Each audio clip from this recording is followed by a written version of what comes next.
puro ceiling fan ka lang at saka wall fan. Depende po sa klase ng negosyo mo. Since sa akin po ay inasal, it's a grilled lahat ang pagluluto. Mas mainam yan na gumamit ka lang ng electric fan.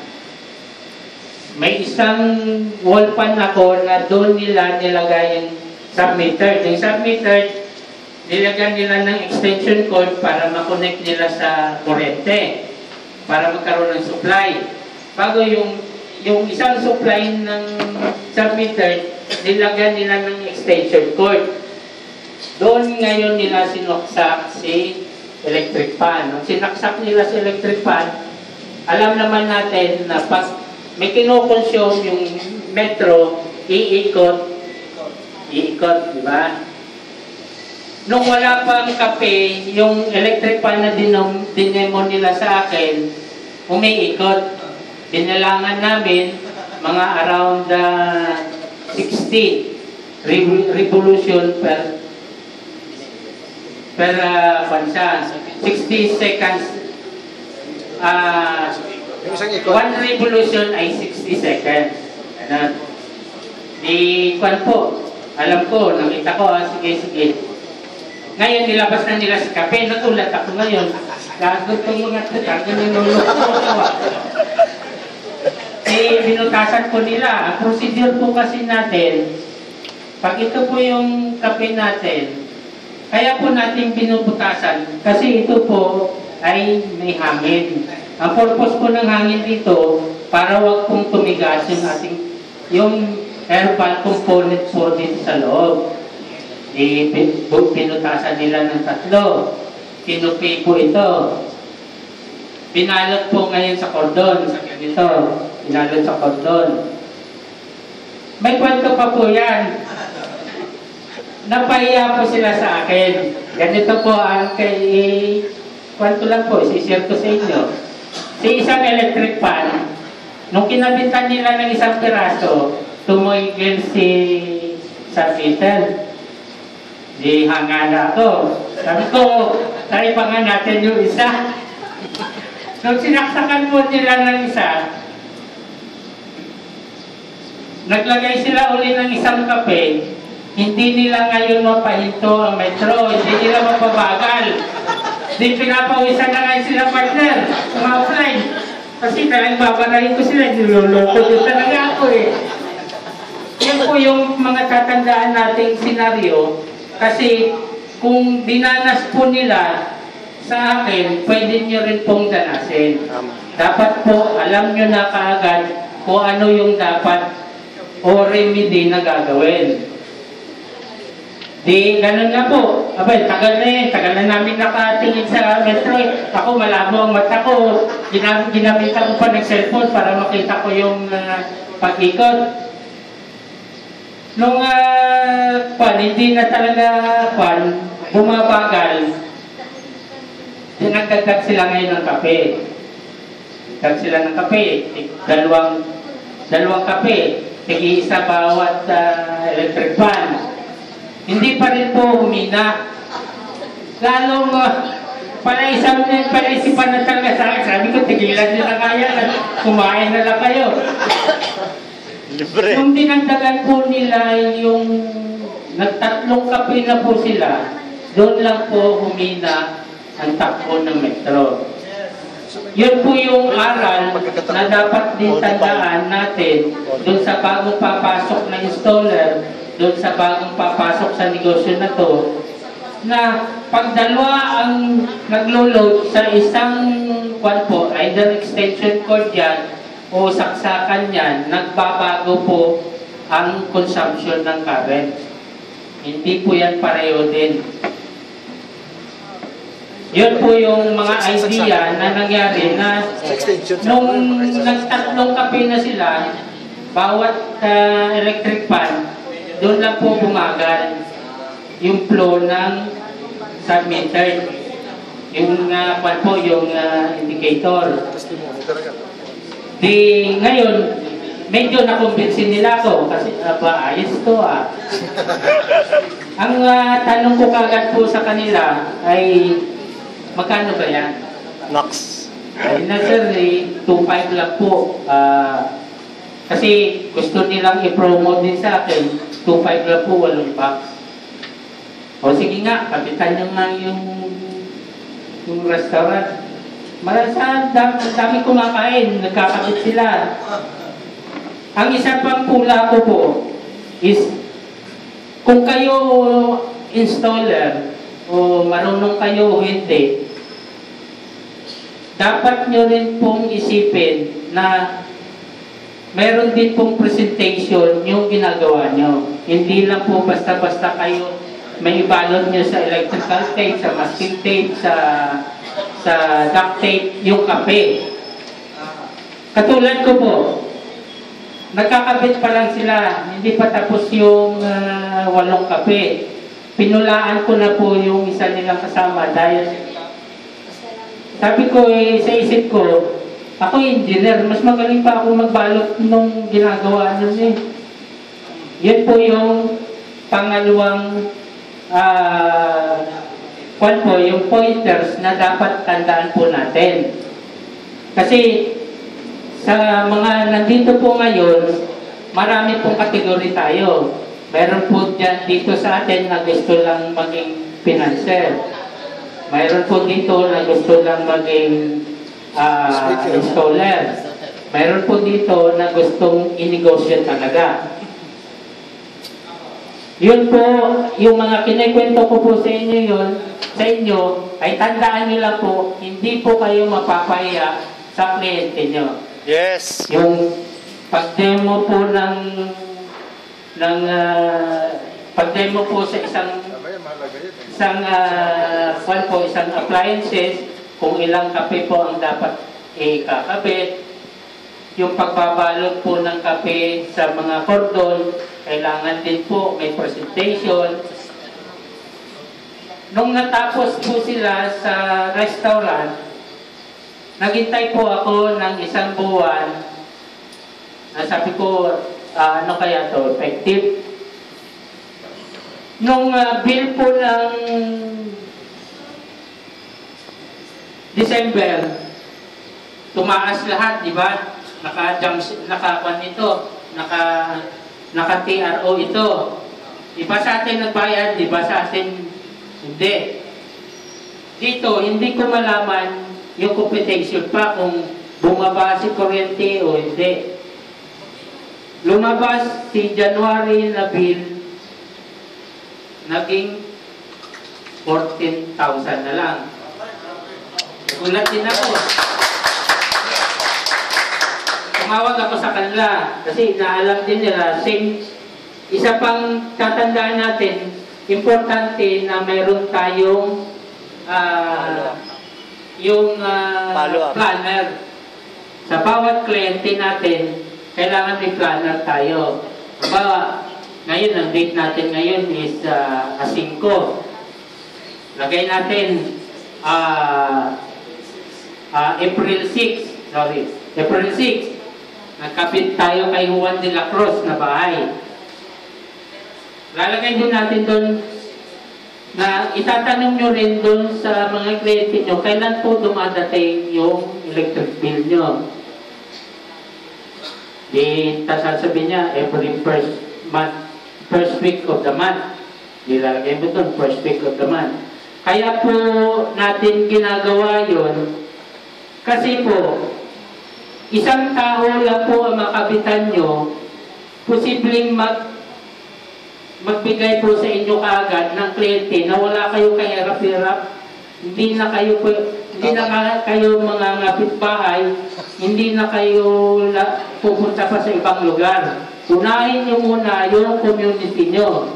It just so happen, sila apply ay lumabas muna sila sa area namin. Kasi kung tutusin po, ang San Pablo ay matitigas po talaga ang ulo. Ang hirap po kumimbinsi ng mga taga San Pablo pagdating po sa pagtitipid ng kuryente, lalo na kape po ang katumbas. Kape lang po ang gamit.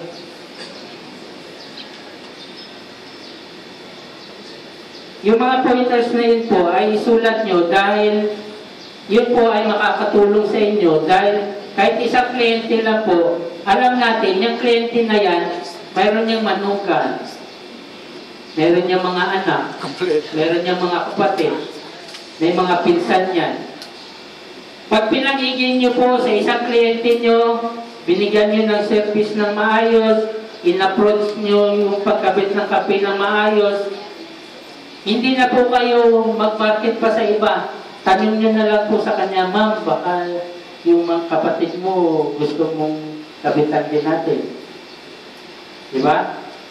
Isa yun sa mga pointers na gusto namin i-share sa inyo na dinadanas namin ngayon. Very good. Power. Pagkatapos, alam na natin yung date ng billing, kukunin natin yung number ng kliyente natin. O kaya papasyalan natin na pagdating ng billing time niya, kahit 1 linggo, 2 linggo, o 3 linggo pa lang, nakakaraan na dumating yung bill, kakamustahin natin, ma'am, bumaba ba ang kuryente natin? Oo, sir, bumaba 2,000 agad. Kasi dinanas ko yan. Ang sinishare ko sa inyo ngayon ay kung ano yung na-experience namin. Katulad yan, nag-share ako sa isang malaking bakery sa San Pablo, na which is kilala ko yung may-ari. Nag-approach ako, pumayag siya na siya i-installan ko. Pag patong ko sa kanilang bahay, pag-apak ko sa kanilang bahay, nakasimangot si Mrs. Oo, natural yan na ma-experience ko doon. Ito i-share lang ha. Kasi makakot ka. Natural yan. Kasi Kulang sa kape, pababa ng kuryente. Hindi ako pinapansin, nakasimangot na, nakaupo lang. Pinakilala ko ng asawa. Magagalit mo yan. Wala, gano'n na. Di kinabitan ko. Yeah. Bakery yun, ang power consumption nila, ang bill niya umaabot ng 11,000 isang buwan. Same scenario, iningi ko yung telephone number, kailan nang lumalabas yung bill nila, for me to follow up kung may nangyari doon sa pag-install ko ng kape. Kung maniwala kayo hindi, bumaba ka agad ng 2,000 sa loob ng 2 linggo yung bill nila. Pero hindi pa lahat ko nalagyan dahil nga nakasimangot yung asawa. Yeah. Pero nung lumabas ng bill, bumalik kali ako doon. Kapag ako'y itindi na ng asawa, sir, pare, halika. Huwag mo nga ikutan yung aking washing machine, yung aking microwave, yung aking TV, mayroon pa doon sa itaas, yung aircon. Yun yung sinasabi ko na kung maganda yung pag-install nyo, kung maayos, may balik eh. Diba? Yun yung mga mga pointers na importante na dapat natin tandaan. Hindi kasi alam natin, kaya kayo nandito, positive sa isip nyo, na wala kayong nilolokong kliyente, wala kayong nilolokong tao, na positive na itong kape na ito ay nakakapagpababa talaga ng kuryente. Ang sa akin lang, gawin lang natin ng Tama. tama. Yes. Hindi naman kasi yun, nagpalagay sa akin to, yari sa akin to.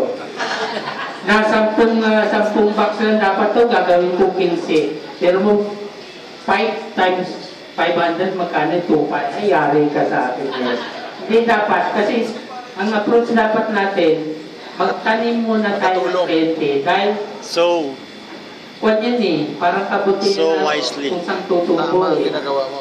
so wisely, so faithfully, Na- generously. Kung ano lang specified na kung 10 box lang o o 8 box o 5 box sa isang bahay, huwag na natin kagaan. Kasi alam natin, doon sa piraso ng box na i-install natin, kaya na nating pababain ang engineer pa. Bigas kuryente lang ang nila. sa amin ng mga tao. Kahit matigas Diba? Kasi mayroon yan, may experience natin yan.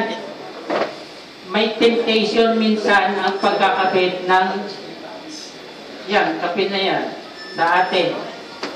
Alam na natin na kaya nating ibaba ang bill ng kliyente natin pero gusto pa nating kagaan. Kargaan pa. Diba? Ngayon, dapat din natin isipin na ilagay muna natin sa kawang gawa. Kasi yung i-recommend niyan ay pwede natin bawiin doon sa mga i-recommend nila, yung mga panila, kilala, kapatid, anak, o sino man, doon na lang tayo bumawi. Nung ako ay in-approach nila apply, hindi pa rin nila kabisado kung ilang kape dapat na nilalagay sa mga ganitong industrial pan. Tandaan nyo, sa paglaki ng blade ng electric fan ay sa pagdami ng kape. Tandaan nyo yan. Sa paglaki ng isang gamit, sa pagdami ng paglagay ng kape. Katulad niyan ng mga aircon, mga freezer, mga ref. Ang standard dyan nakabit na dapat ilagay nyo ay isang box talaga.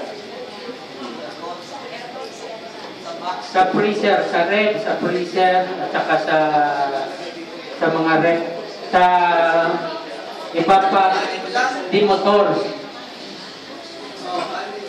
Ano yung sinasabi niya? Hindi, mamaya. Mamaya yung mga question.